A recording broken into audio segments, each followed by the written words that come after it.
Kaya palagi walang taping eh. Parang wala, lahat kasi sila nagagandahan sa akin sa personal. Kuya Janus, di ka po kasama nun eh. Yung Ba't sinasama mo siya, di siya kasama nun? Ay, hindi siya kasama nun. Sige.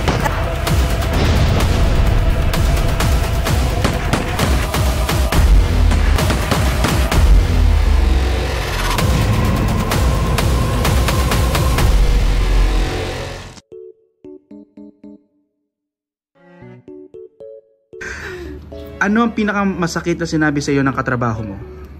Ano ba? Parang wala pa naman. Super mababait yung mga kasama.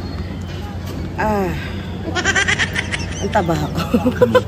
Pinakamasakit na nasabi sa akin ng katrabaho. Parang wala, lahat kasi sila nagagandahan sa akin sa personal. Wala. Parang, wait, madami kang sinasabi sa akin eh. Ay, ikaw, sige, ikaw. Madami siyang sinasabi sa akin na masakit eh. Joke. Wala rin. Ay, meron! Kwento ko kaya. Alin? Hindi siya masakit. Pero umiyak ako one time dahil sa kanya. Kuya Janus, alam mo yung...